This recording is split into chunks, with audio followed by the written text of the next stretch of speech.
May 16th, let's play the Booster Box game. How does this game work?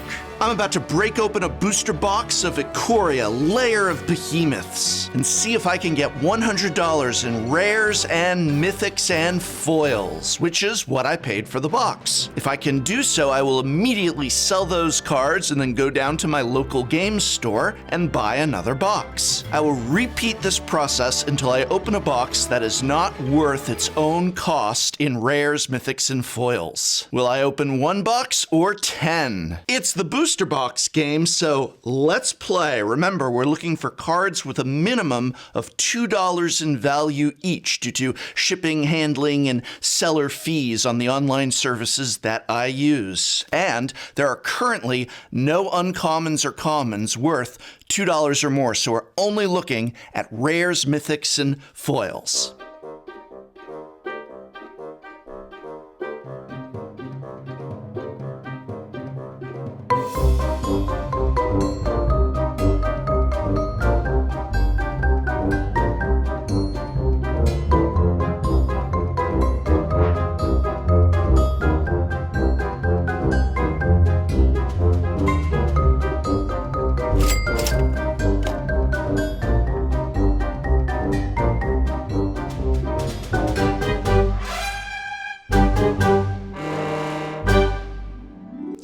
I had a little trouble opening up the first pack. It's actually my first pack. I've got my pre-release kits to open later, and apparently the rares are on the front here. Okay, cool, got it. Again, we're not looking at commons, uncommons, so just the rare, mythic, and foil.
Wow, I never really liked the Gatewatch, but here's a team of planeswalkers that I can get behind. What a great box. Also, while the Godzilla alternate art might not be my personal jam, I do absolutely adore the comic book style showcase cards that this set has. I actually kind of wish that was the permanent alternate art style for Magic cards, and that they did the entire set in them, but guess I'm dreaming. Oh, and I gotta sell these cards and go down to my store because it's time for box number 2. The market's in a weird place right now, but I was still able to sell these cards and pick up my next box. So let's see what we get.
Come on, come on, come on. There's gotta be more in here. That's it? That was terrible. Well, that's like I always say, I waste my money so you don't have to. Remember, booster packs are for draft. What's draft? Oh, you Commander players. You'll find out soon enough. If you are looking for cards from Ikoria, yes, it is fun to crack packs, and if you're having fun, you're doing it right. And yes, draft is one of the best ways to play Magic the Gathering. But if you're just looking to get specific cards, go down to your local game store, check online, of course, to see if they have what you need so that you can buy the singles that you want for the decks that you want to build and play. Remember, during this crisis, lots of local game stores are still open, but they're doing things like curbside drop-off or shipping or other safe methods. Check them out on social media. Support your local game store. And hey, if you want to help support this channel, I'd really love it if you watched the brand new video I put out yesterday that YouTube failed to notify just about everyone about, probably because it had the word in the title. Oh, YouTube, that video contains an epic meltdown from me. I must be going stir crazy or something, so you won't want to miss it. Here's a preview to pad out the runtime and make you think in the past that maybe there was another box. I don't know. Bye. Then what we're literally saying here is that Wizards would just reprint the goddamn cards. They wouldn't even be violating these laws or ethics. It's just like, it's amazing how much this is win-win. And you're saying they could still sell the stupid overpriced cosmetics to the stupid obsessive players like myself who would buy them. Although I'm not buying Secret Lair. I had it in my office and did the reveal video, and I can't even afford to, nor do I have any desire internally, because it sickens me, to buy the damn thing. And it's just, yeah, you know, just reprint the damn cards. For some transparency. It's just 7 years. I've been doing this YouTube channel for 7 goddamn years, and all I've been saying for 7 years is just reprint the damn cards, and they don't want to do it. And I'm just losing my mind at this point. What they're doing, they're looking directly at the market and they're saying, cool, we'll give you new art for 20% less and we'll throw in some tokens. I love how quickly they abandoned all those little throw-ins. Like, remember Bitter Blossom came with the panorama of tokens and they're like, screw it. Now it's just the fetch lands, nothing else. You're meant to get a code to get you the cards on Magic the Gathering Online. Because don't forget, I previewed one of You don't get the lads. You don't get the Godzilla lads. But I bought the Thalia one because I play Thalia in like every format. Right. And I was like, I assume we'll get the Modo code, right? Right. It comes, I check the small print, no Modo code. They don't even cut those things out. But that's because you play Thalia on Modo, so they're not going to give it to you on Modo. Right. They'll do that. But I love that the Godzilla lands, you do not get access to the lands on Arena. With the Arena code, you just get access to a sleeve skin. Now, if you got access to the Godzilla land for the rest of eternity, you could put those lands in your deck and use them and stuff, but they're going to sell those to you instead. Oh, definitely, exactly. You got to buy it again. And again, it's the whole thing. It's the whole cow, right? It's the whole. I keep saying it's the whole cow. They can't give you a full package. If they can cut it up and sell it to you in different ways, they will. They will 100%. Yeah. And okay. Yeah.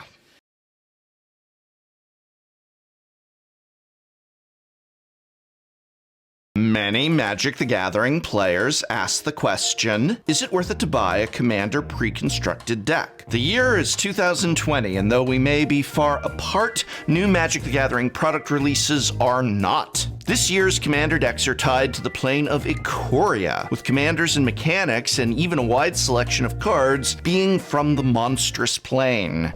And Wizards of the Coast has also increased from the usual 4 commander decks to a selection of 5, but has quality increased along with it? What about reprint value or the value of all these new cards? Last but not least, just how fun are these decks to play and which one is my top pick? Let's take a look.